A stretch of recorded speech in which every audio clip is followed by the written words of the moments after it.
अस्सलाम वालेकुम। तो कैसे हैं आप सब लोग? तो हम लोग ना बोर हो रहे थे, तो मम्मा ने बोला आओ वहीं पर कहीं चलते हैं किसी अच्छी जगह पे जहाँ पे हमारी नॉलेज भी बढ़ जाए। तो फिर हमें याद आया कि हम नेशनल म्यूज़ियम चलते हैं क्योंकि वो काफ़ी ज़्यादा नॉलेजेबल है।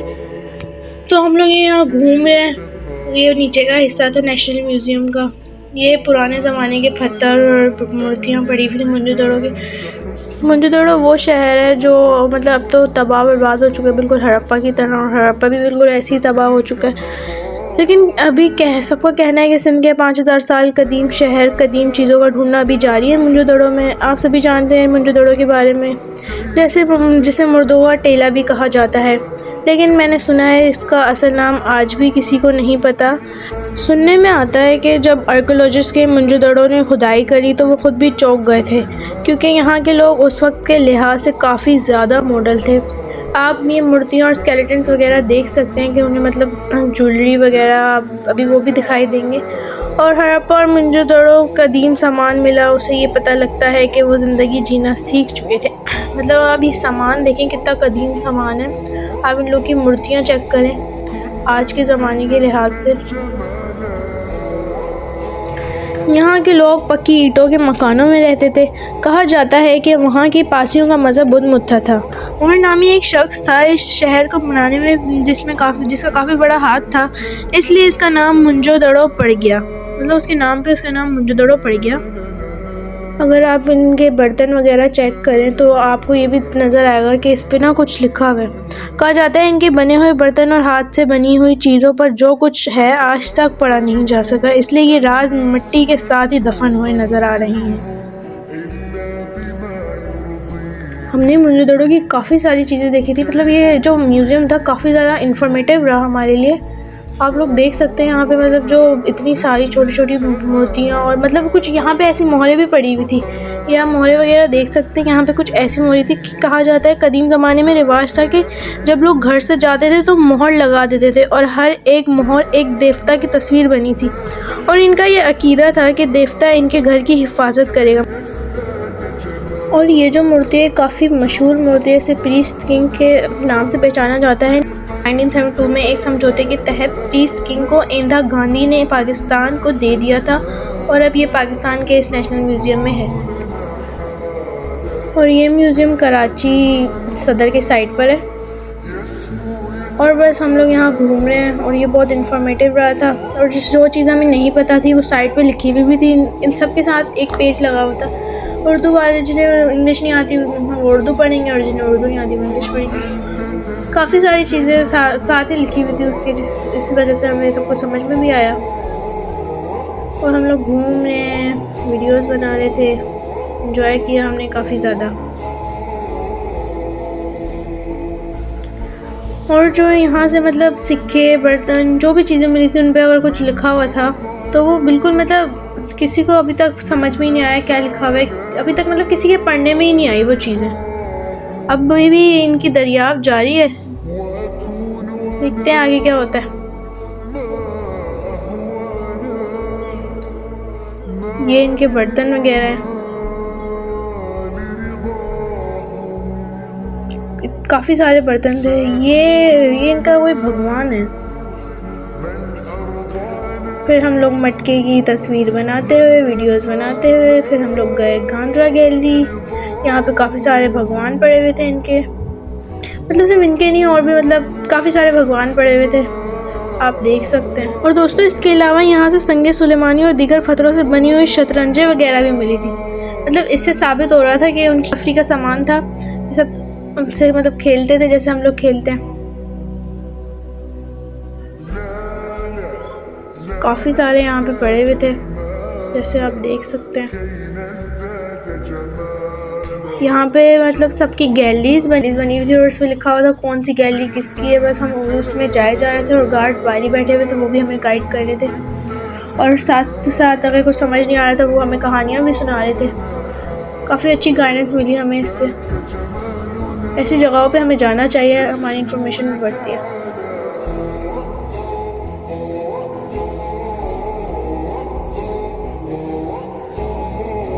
ये उसी गैलरी में एक और गैलरी थी, ये सब उनकी ज्वेलरीज वगैरह हैं। ये अंदर काफ़ी सारे भगवान और भी थे। ये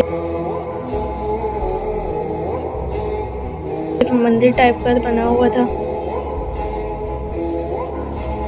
और इनकी किताबें वगैरह भी थी, कृष्णा वगैरह, पता नहीं कितने सारे भगवान पड़े हुए थे।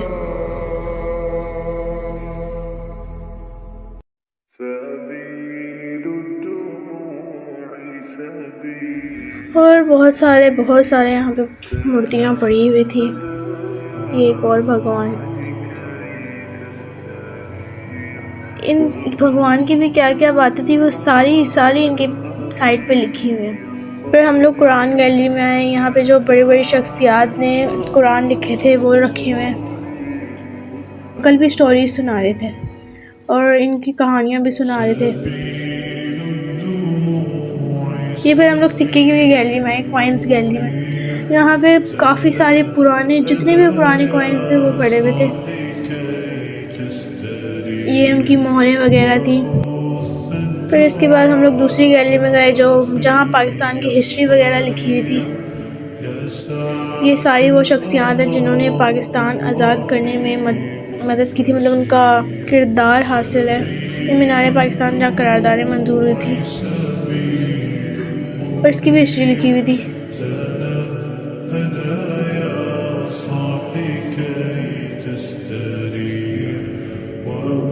पुरानी हिस्ट्री पाकिस्तान की कि कैसे पाकिस्तान वजूद में आया था, कैसे कितने अवार्ड हासिल करे कायदे आज़म ने,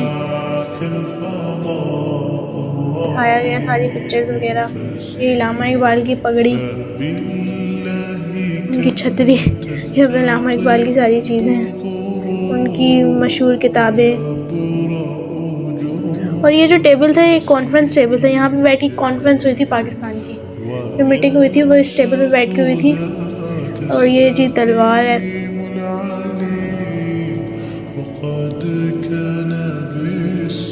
ये दिखाया है कि कैसे जुल्म ज़्यादतियाँ हुई थी और किस तरह हम लोग मतलब हिजरत करके पाकिस्तान आए थे। ये खून वगैरह सब कुछ दिख रहा है, मतलब किसी ने पेंटिंग बनाई होगी। और ये मशहूर किताबें तब हमने PhD में भी पढ़े थे, नाउ और नेवर।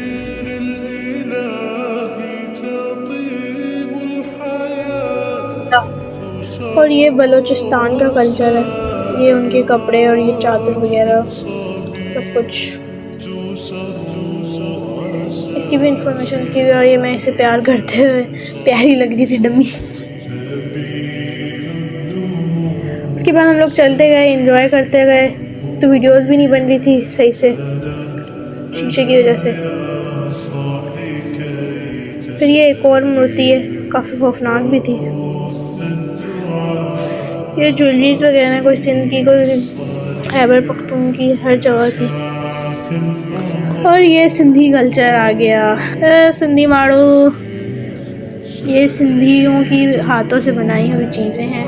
ये कोई उनकी फैमिली वगैरह दिखाई है, पढ़ते हुए, काम करते हुए, चक्कियाँ चलाते हुए। ये हाथ के बनाए हुए बर्तन है, इसकी भी सब चीज़ों की हिस्ट्री लिखी हुई थी, हम लोग पढ़ सकते हैं। काफ़ी ज़्यादा इंफॉर्मेटिव था ये। और ये लड़की बलूचिस्तान की थी। ये एक और कल्चर आ गया, ये उनका वॉशरूम भी बना हुआ था। काफ़ी अच्छा सेटअप हुआ था ये, सबकी हाथ की बनी हुई चीज़ें, उनके कल्चर्स वगैरह, फर्नीचर उनके किसने बनाया है, क्या किया, मतलब एक एक चीज़ की हिस्ट्री यहाँ पे लिखी हुई। ये बाहर का सेटअप है। चलिए हम लोग फिर नीचे जा रहे हैं। अब हम लोग आ गए हैं इस्लामिक आर्ट्स गैलरी में। यहाँ पे भी सब कुछ पड़ा हुआ था और इनकी भी हिस्ट्री लिखी हुई थी। तो ये भी काफ़ी ज़्यादा खूबसूरत बनी हुई थी और फुल AC के साथ हम लोग चिल कर रहे थे।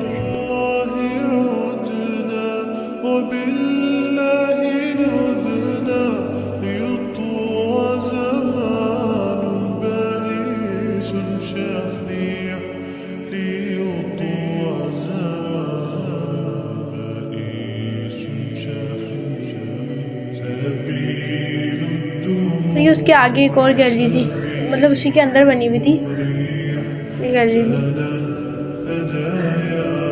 ये बादशाहों के ज़माने के लॉक हैं, जो मतलब उनके महलों के दरवाज़ों पे लगे हुए होते थे, कोई आता था तो इस तरह खटखटा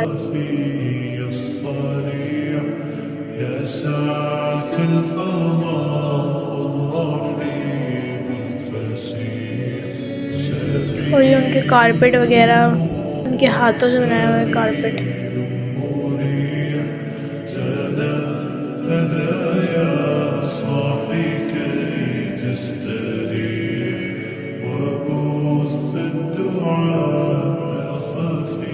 एक और गैलरी थी, यहाँ पे भी काफ़ी ज़्यादा कुरान में पढ़े हुए थे, जिसने लिखे हुए थे उसका नाम भी लिखा हुआ था, कुरान में पढ़े हुए थे, बाकी कल्चर्स की भी किताबें पढ़ी हुई थी, और बादशाहों के लिखे हुए खतूत वगैरह, मतलब जो भी कुछ वो लोग खत भेजते थे वो भी यहीं पे मौजूद था।